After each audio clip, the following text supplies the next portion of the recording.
보통 한 국가의 국기를 훼손하는 것은 해당 국가에 대한 극도의 분노를 나타냅니다. 자신들의 정체성이라 할 수 있는 국기를 훼손시키는 것은 훼손당하는 입장에서는 극도의 모멸감이 들게 하죠.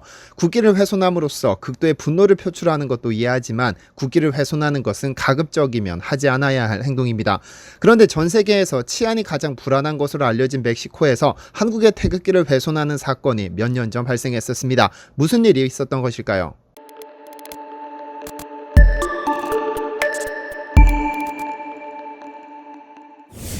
안녕하세요, 디스멘터리입니다. 여러분에게 누군가 멕시코라는 나라에 대해서 물어본다면 아마 많은 분들이 축구와 데킬라, 나초 또는 타코라고 답할 것입니다. 그리고 아마 빠지지 않고 나오는 대답은 위험한 국가라고 대답할 것으로 생각되는데요. 참고로 멕시코를 라틴 아메리카 정서를 가진 중남미 국가라고 알고 계시는 분들도 계시겠지만 멕시코는 미국과 캐나다와 한 대륙에 자리한 엄연한 북미 국가입니다.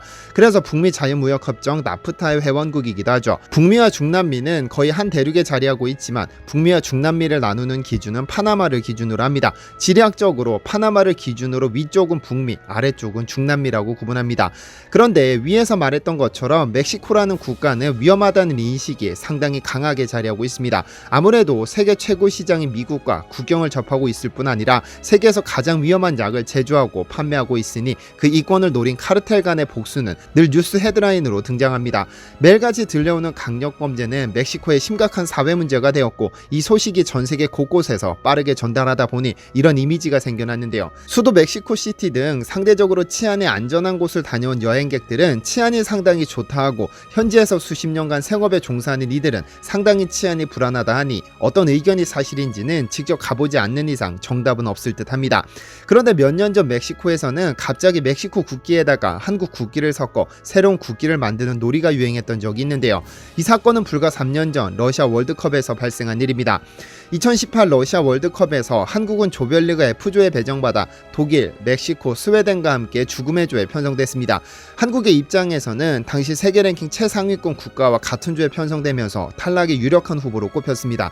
왜냐면 한국과 같은 조에 속했던 스웨덴이 24위, 멕시코가 15위, 그리고 독일이 1위를 자랑했기 때문에 객관적인 전력에서도 최하위였죠. 다만 공은 둥글고 승부는 끝까지 예측할 수 없는 것이 축구이기 때문에 국민들은 극적인 16강 진출을 염원했습니다. 당시 주장완장을 찾던 기성용 선수와 손흥민 선수의 존재는 16강을 기대할 수 있게 하는 희망이었는데요. 그리고 월드컵이 시작됐습니다. 6월 18일 스웨덴을 맞이한 한국은 잘 싸웠지만 그랑크 비스트 선수에게 통안의 페널티킥을 내주며 패배하고 말았습니다. 아무래도 24위의 스웨덴과의 경기에서 이 페널티킥이 없었다면 승부는 어떻게 될지 알 수 없었는데요. 그러나 아쉽게 실점하며 1대0으로 패배하고 말았습니다. 그리고 5일 뒤 한국은 멕시코를 만났습니다. 사실 멕시코와 한국은 월드컵에서 만날 때마다 명승부를 펼치고는 했는데요. 특히 1998년 프랑스 월드컵에서 한국은 멕시코를 맞아 27분 하석주 선수의 왼발 프리킥으로 선제골을 기록했습니다. 이는 한국이 월드컵 출전 사상 최초로 넣은 선제골로 기록됐죠. 그런데 불과 3분 뒤 그는 국민 역적이 되고 말았습니다. 상대 선수에게 거친 태클을 넣었다는 이유로 레드카드를 받고 퇴장당했죠. 그리고 그의 퇴장 이후 한국은 급격한 체력 저하로 후반전에만 내리 3골을 내주면서 3대1로 역전패하고 말았습니다. 그리고 정확히 20년 뒤 다시 멕시코를 만났습니다. 그러나 세계 랭킹 15위의 강자답게 멕시코는 한국을 거의 농락하다시피 했습니다. 전반 26분 벨라 선수의 페널티킥 골에 이어 66분에는 에르난데스의 골까지 터져 2대0으로 끌려갔죠. 그러나 대표팀 극강의 에이스 손흥민은 후반 연장 시간에 기어코 골을 넣어버립니다. 결국 한국은 멕시코에게 또다시 2대1로 패배하면서 예선전 패배를 서력하지 못했는데요. 아쉽지만 멕시코와의 경기도 이렇게 끝났습니다. 그리고 마지막 남은 독일과의 경기는 패배한다는 것이 기정사실로 받아들여졌기 때문에 대부분의 축구팬은 독일이 몇 점 차이로 이길까를 예측하며 마지막 경기를 시청했죠. 그런데 독일과의 경기가 심상치 않았습니다. 한국의 골대를 책임진 조현우 선수가 71대 29로 파상 공세를 펼치는 독일 선수들의 슛을 신들린 듯이 막아냈습니다. 후반전에도 골이 터지지 않자 독일은 벤치에서 대기하던 골잡이 토마스 뮬러를 내보냈지만 이 역시도 해결책이 되지는 못했습니다. 결국 힘 빠진 독일을 상대로 한국은 공세를 이어갔고 마침내 후반 48분 김영권 선수가 골을 기록합니다. 그러나 한국은 이에 만족할 수 없었습니다. 왜냐하면 한국이 16강전을 기대하기 위해서는 독일을 2점차 이상으로 잡아내고 멕시코가 스웨덴을 잡아주어야 했기 때문이죠. 다른 경기장 결과를 확인할 수 없는 상황에서 어떻게 해서든 2골 차로 독일을 잡아야 했는데요. 한국이 득점을 기록하자 다급해진 독일의 독일에서는 노이어 골키퍼까지 공격에 가담하는 총 공세를 펼쳤습니다. 그러나 후반 51분 주세종이 독일의 볼을 가로채 길게 찔러준 패스를 받은 손흥민은 귀신같은 드리블 능력을 뽐냈습니다. 무려 51m를 달려 침착하게 골을 성공시켰죠. 이때 손흥민 선수의 골보다 더 주목받았던 것은 그의 드리블 속도였습니다. 그가 스타트를 끄는 뒤 공에 발을 댈 때까지 걸린 시간은 6초 18로 50m를 약 6초에 주파한 셈이 됩니다. 100분을 뛴 상태에서 손흥민은 톱클래스 선수들이 공 없을 때나 뛸 수 있는 속도를 낸 겁니다. 결국 한국은 독일에게 2대0 승리를 거두면서 난생 처음으로 월드컵에서 독일을 상대로 승리를 거뒀을 뿐만 아니라 이 경기로 독일은 충격의 조별 예선 탈락의 수모를 겪게 됐는데요.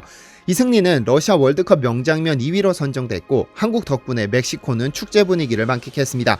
멕시코는 스웨덴에게 완패하면서 16강에 탈락할지도 모른다는 비관적인 전망이 대부분이었지만 한국이 독일을 잡아내면서 멕시코가 가까스로 16강전에 진출했으니까요. 그런데 한국이 승리해 멕시코가 16강전에 진출하자 멕시코에서는 한국과 관련된 SNS 게시물들이 넘쳐나기 시작했습니다.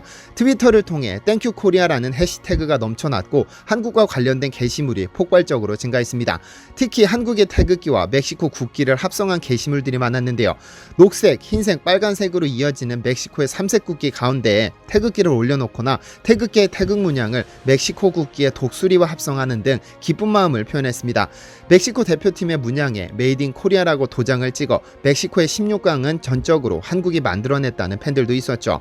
뿐만 아니라 멕시코가 도와줘라고 외칠 때 한국이 멕시코를 구해내는 애니메이션도 등장했죠. 그런데 하이라이트는 손흥민 패러디였습니다. 독일전에서 후반 추가 시간에 골을 터뜨려 2대0 승리를 이끌어낸 손흥민을 예수의 모습에 합성시켜 손흥민을 추켜 세웠습니다.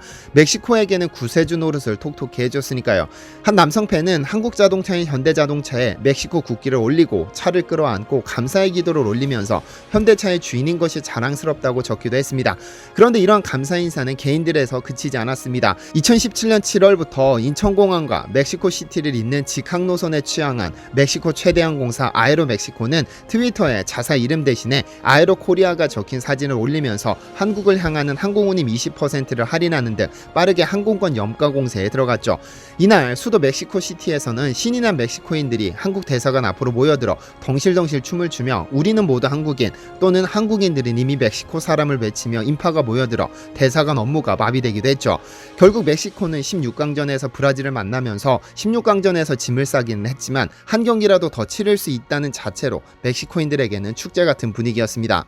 그런데 멕시코인들이 축제 분위기에 들떠 한국 국기인 태극기를 변형시킨 것에 대해서 불편함을 호소하는 네티즌들도 있었습니다. 물론 좋은 의미로 한 행동인 것은 이해되지만 그래도 국기를 변형하거나 훼손하는 것은 선을 넘었다는 이유였습니다. 이런 주장도 어느 정도 일리가 있습니다. 아무리 기뻐도 한 국가의 얼굴과도 같은 국기를 마음대로 훼손하는 것은 옳지 않으니까요. 그런데 아마 전 세계적으로 가장 빈번히 훼손당하는 국기는 아마 중국의 오성홍기가 아닐까 싶습니다.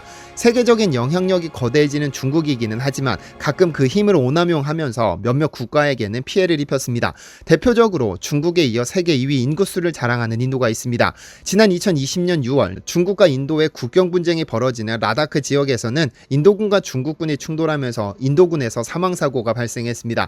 그런데 그렇지 않아도 국경 분쟁으로 감정이 좋지 않은 상황에 이런 사고까지 발생하면서 인도 내에서는 반중 시위가 강하게 확산됐죠.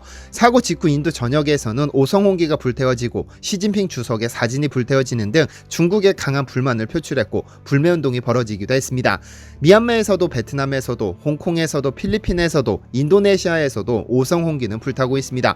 그런데 오성홍기가 특히 아시아 지역에서 곤욕을 치르는 이유는 중국의 영토 야욕이 큰 지분을 가지고 있습니다. 중국은 국토가 어마어마하게 넓은데 특이하게도 동서남북으로 14개 국가와 국경을 맞대고 있습니다. 어찌 보면 지리적인 위치상 영토 갈등이 생길 수밖에 없습니다. 역사적으로 청나라 때 가장 번성했던 중국은 영국과의 아편전쟁 후 100년간 서구 열강들의 먹잇감으로 전락했지만 세계 1위 인구수를 무기로 강대국으로 발돋움했습니다. 그리고는 옛날 땅을 되찾자는 슬로건으로 영토 야욕을 숨기지 않죠. 그 대표적인 사건이 바로 남중국해의 90%가 자국 영해라고 주장한 사건입니다.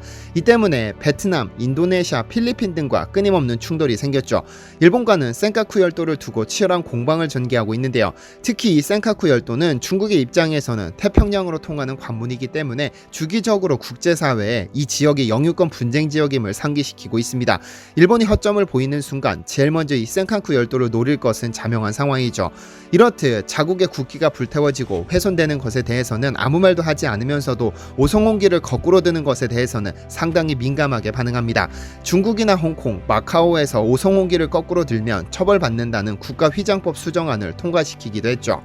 사실 국가의 입장에서 보자면 국기가 훼손되는 것은 자국에 대한 모멸감입니다. 절대로 웃으며 넘어갈 수 없는 일이죠. 중국의 오송홍기가 훼손되는 것은 물론 타인을 배려하지 않는 중국의 욕심이 불러온 결과입니다. 과연 중국이 욕심을 버리고 글로벌 사회의 일원으로 복귀할 수 있을까요? 시청해주셔서 감사합니다.